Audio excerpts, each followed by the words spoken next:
first of all, I just kind of some just basic background. You know, how long have you lived in Rancho Cordova, and you said you've been on the council for since 2002. So is that when you first, got involved, like kind of politically in the community? Is that accurate? Yeah. So I'm Mayor David Sander. I've lived in Rancho Cordova since 1998. I was first elected to the city council when we became a city in 2002. Served on the council ever since, and I've been mayor 3 times. This is my 3rd term as mayor this particular year. Okay. And since you moved, I mean, do you regularly attend local sporting events, including Cordova high school football and other sports at Cordova High? I do, yeah, absolutely. Big community booster. Okay. At what point in the process of Coach Nill's Community Enhancement Fund grant application did you learn about what he was looking to get funded for? Did you know before the grant application came in front of council, or where did you kind of learn about what was going to be sought after by the football program? So about 2 years ago, as an initiative of my own, I helped create the Rancho Cordova Athletic Association. And that is a group of sports leaders, youth sports leaders, from around our community. So it's Little League, girls softball, soccer, Junior Lancers football program, Blue Marlin swim, you get the idea. Mm-hmm. All these youth organizations working together. And that really built a relationship and camaraderie among those guys. About the same time, we were passing Measure H, or our Community Enhancement Fund, which gave the city a lot of resources to put towards priorities like youth sports in our community.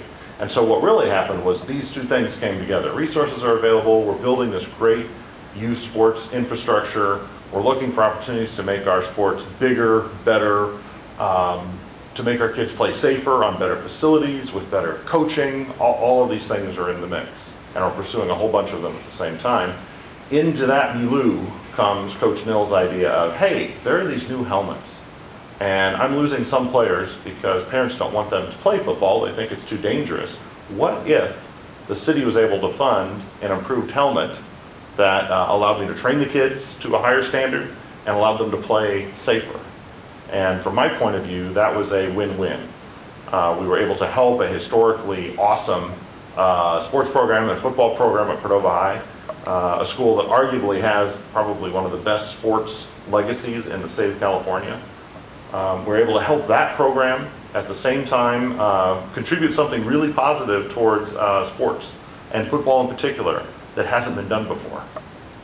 And so Rancho Cordova likes to be in that space where we're building on our vibrant community, we're helping out our youth and our youth sports, and we're doing something sort of on the cutting edge.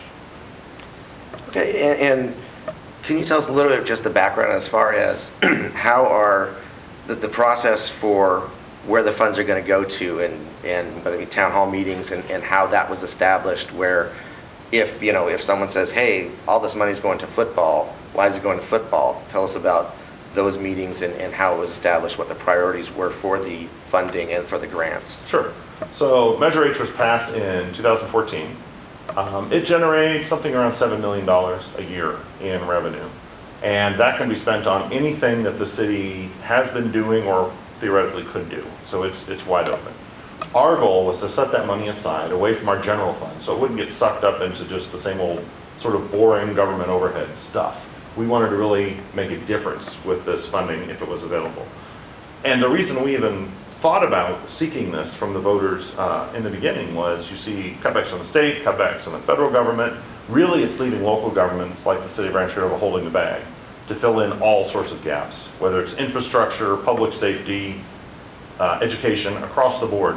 We're being put in the position of having to fill in these gaps. So when we get around to deciding how to spend those Measure H dollars, those Community Enhancement Fund dollars, we are looking at everything the city can or could do, and we sought out the opinions of our residents. We did a remarkable number, I think it was 18 different community meetings, where we brought residents in, told them what was available, and sort of framed what was possible, which was nearly anything, and asked them, how do you want these dollars spent?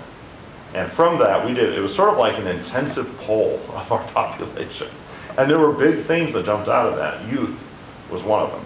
And so we're finding several different ways within Measure H, within the Community Enhancement Fund, to support youth, whether it's after school programs, whether it's new field trips for kids at school, whether it's new bike lanes so they can traverse our community safely, whether it's improving old sports fields or providing better coach training, or in this case, better equipment for our high school athletes.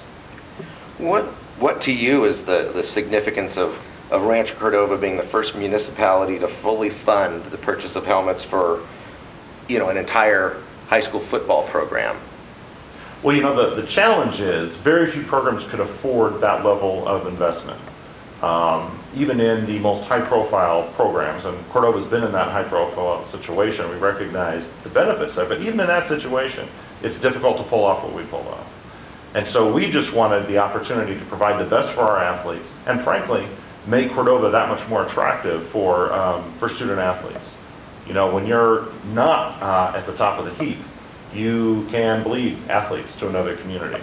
And we are certainly seeing that in our community, where some athletes have chosen to go to other high schools because of stellar programs in those high schools.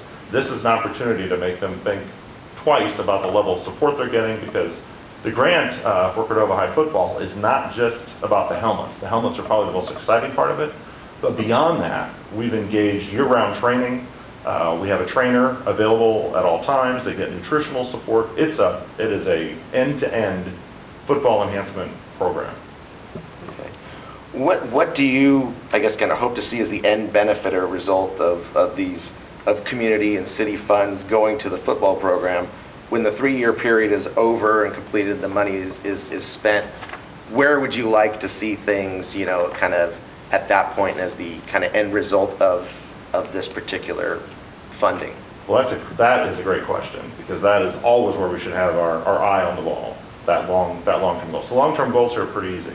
One, we want to raise the profile and the value of Cordova High sports.